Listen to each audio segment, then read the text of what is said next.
Bet you think this is a painting video, don't you?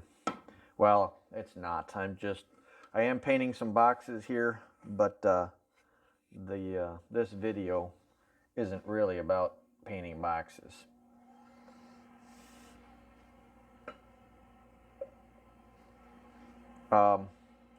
Just a real quick video for me. What I wanted to do today was just show you something and talk to you a little bit. And this has to do with raising your own queens. And just a quick tip here, I kind of ran out of primer for my boxes, so what I did was I just mixed some of my regular paint and I thinned it out with water. And that should work just fine for a light coat to prime my boxes, and then I'll use a full strength coat for the second coat on here. But I'll also, because these are my honey supers, it'll be a yellow coat. But for the first coat, it'll just be a nice white, and what it'll do is because I thinned it out, the paint will absorb in the wood real nice, and it'll absorb it. That way, when the second coat goes on, it'll adhere to the first coat, but it won't suck in to the wood grain near as much, and you won't have to spend as much money to paint your boxes. And it should last you a good 10 years to do it.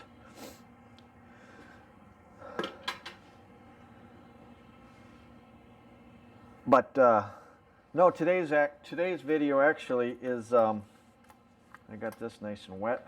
Today's video actually is about raising your own queens, and that's something that I'm going to be getting more into this year. And I think everybody should strive for that if you're planning on having more than just a couple of hives.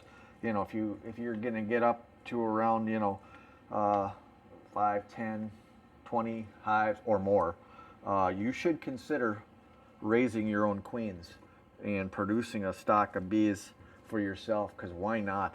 If that's the cheapest route, why should you go out and pay $35 a piece for queens when you could really just raise your own, use your own equipment,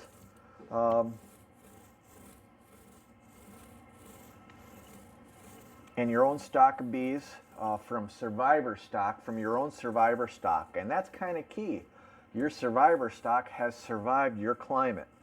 As long as you didn't baby them too much and whatnot, and maybe they've got some good mite resistance qualities. Maybe they're very gentle. Maybe they produced you really well, but they survived your winters. And this applies to just about anywhere you live. More so for me up here in the north.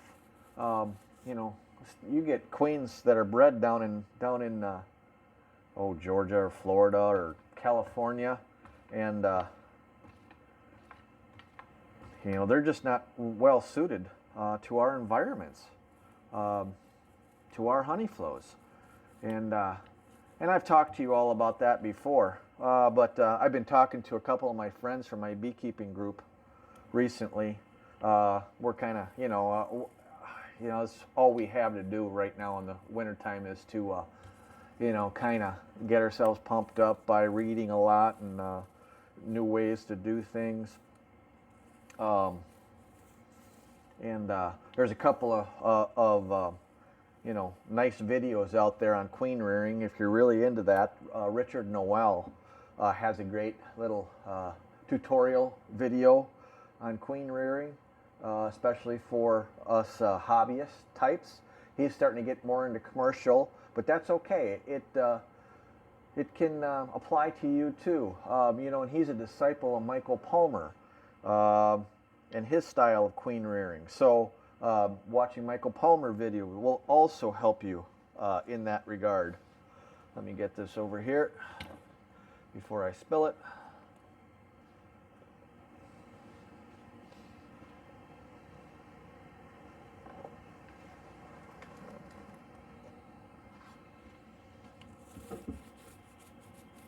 And so getting really pumped up about that now.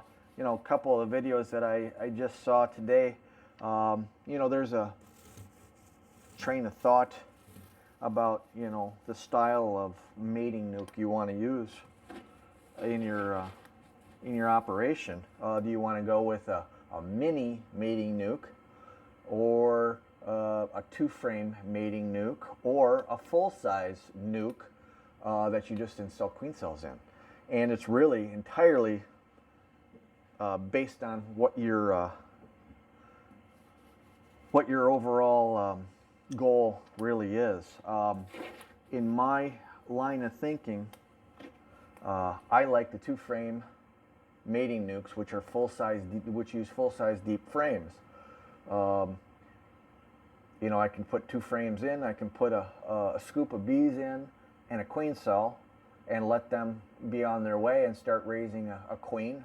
It starts laying, and then you know, after the queen starts laying for a bit and the population builds slowly, I can install that 2-frame nuke into a 4-frame nuke and let them expand, and give them a couple more frames and let them go, and then add a 4-frame to it, you know. So now I got 2 4-framers, and then by fall maybe I have 3 4-framers from that one nucleus colony, and that's something that I can overwinter. And the following year I can take that 4/4/4 nuke, and I can put it into a full-size hive, make a full-size hive out of it, or make it a resource hive for making queens the following year. And I can do that with all of mine. Now, if you're interested in, you know, selling queens, the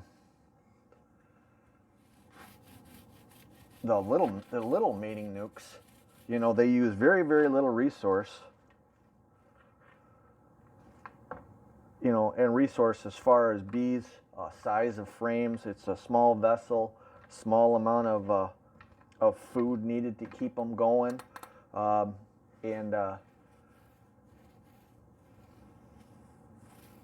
then you just pick the queens off after they've come back mated and maybe laid for a little while. You can't let them lay too long, because those small nucleus colonies, the bees can expand in them too quickly, and they can actually abscond on you if you're not really careful. I'm just trying to pay attention to what I'm doing here, and I'm trying to get the joints as coated as possible here. But that's an option for you as well. There's a couple of neat videos, and I don't know who the guy was that came out with the video, but it's called a Utah nucleus colony. It's got like 12 miniature frames of bees that he raised a queen in. Very, very simple design overall.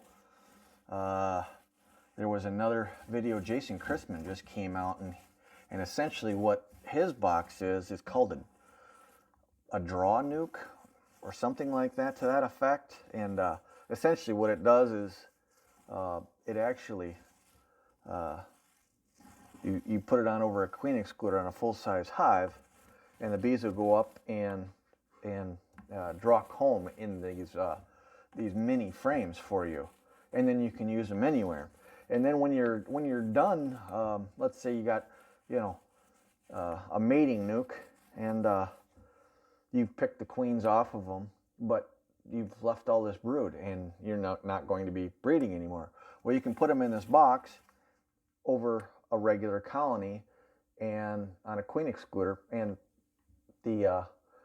let the brood hatch out, and then you can store it and use it for the next year. So it's kind of an ingenious little system there.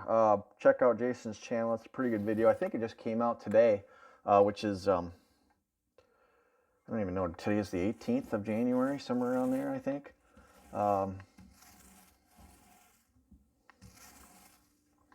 So yeah, this isn't really going on all that well here. I don't know why.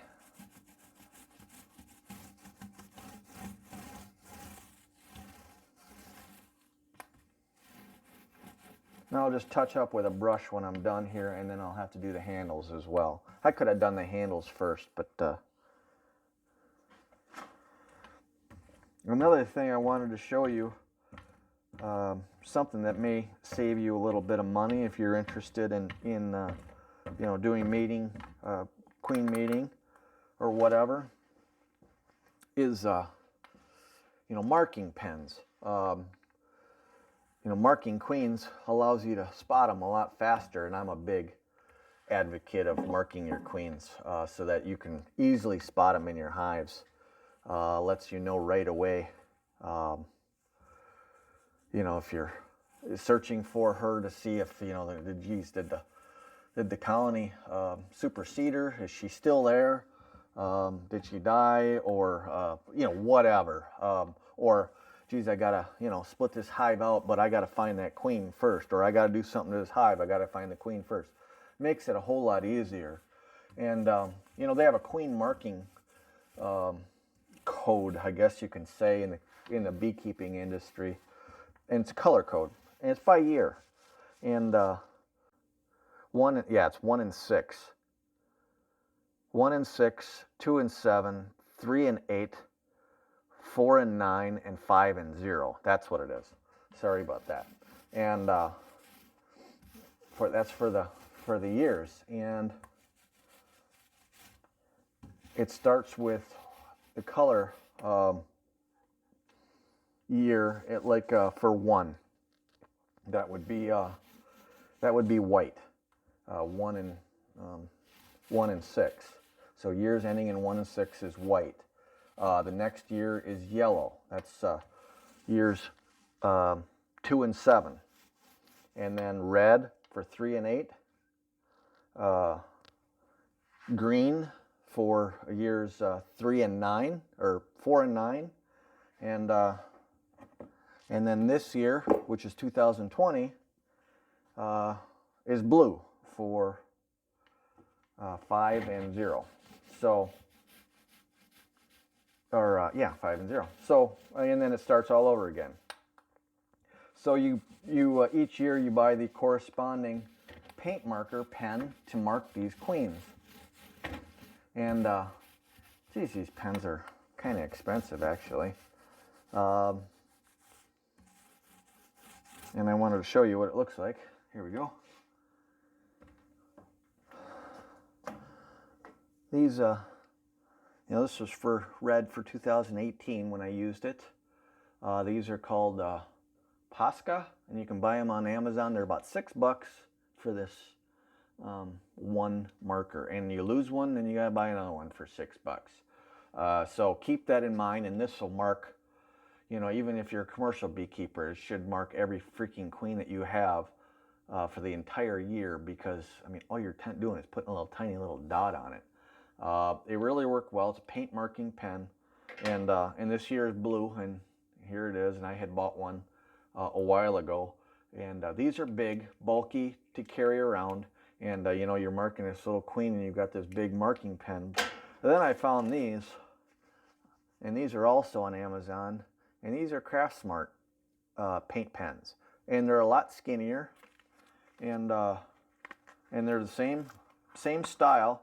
And you get, and I don't even know how many colors are in here. Let's see, there's 2, 4, 6, 8, 10, 12, 14 different colors in there.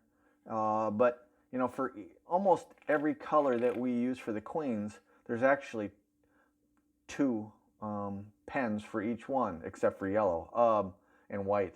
But, you know, red, it's got 2 different shades of red. So you will never run out of that. If you lose a pen, you always have a second shade of red to use. Green, it's got 2 different shades of green on it.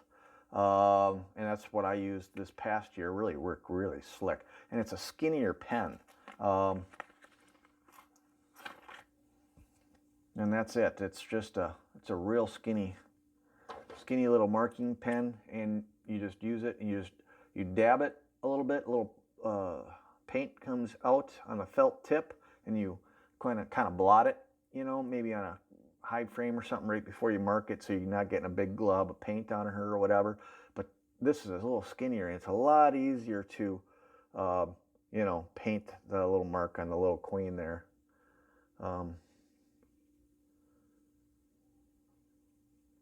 Here.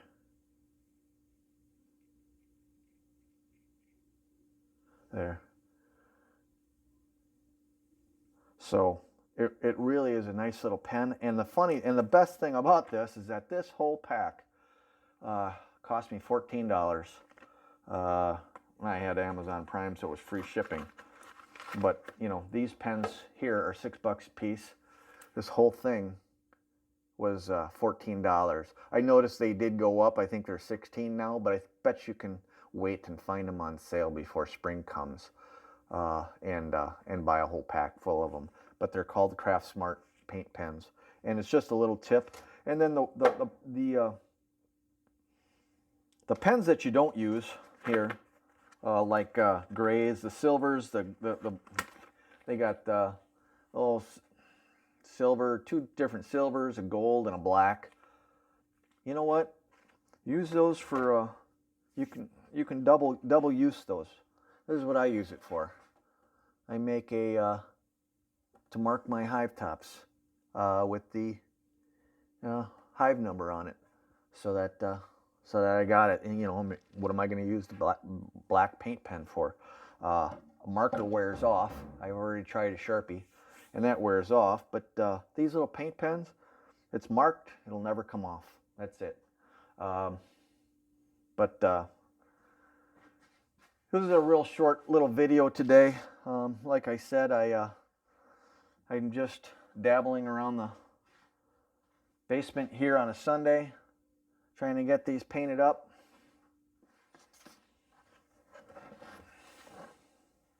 I don't have a lot of room to work with, so I gotta kind of finagle my way around. So that's all I wanted to talk to you about. You know, I really kind of want to know what you think is the best style or best way, and really it's gonna it should depend on your style of beekeeping and what you want as far as raising queen bees. If you only need a few, you know, then you might not even need a mating nuke at all. You can just use a regular nuke and throw a queen cell in it as you need it, or walk away splits if you want to do that. But if you want to get into raising your own queens and producing your own stock of cells, you're always going to have to bring in stock from the outside. There's no way around that to avoid inbreeding. So you know, get with a group of guys that do the same thing, queen breeders in the local area. And when I say queen breeders, I just mean hobbyists just like you, because the commercial guys, you know, if they're in it for the big time money, they're doing it down south. They're not doing it up here. And always ask people if they're the commercial guy and they say that they're, you know, oh yeah, my bees are local. Ask them where their bees overwinter. And if they say anywhere but where you're at, then they're not local bees. So a lot of, it's not dishonesty, I don't know, but it's kind of the way they package or market themselves for their beekeeping operations. Like I said, I bought packages last year. The guy said, these are Wisconsin bees. I mean, he was really touting it, and I'm like, there wasn't a single Wisconsin bee in there, man. These things were left for California or Florida in October, and they didn't come back until April. There wasn't a bee in that colony, including the queen, that was raised up here and overwintered. Not one bee. So,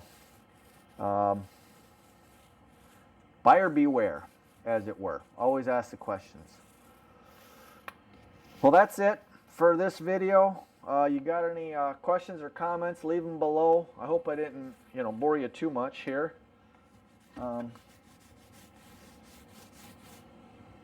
Just about done with this stack of boxes here.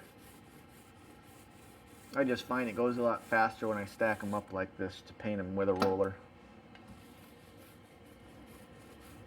Okay, take care.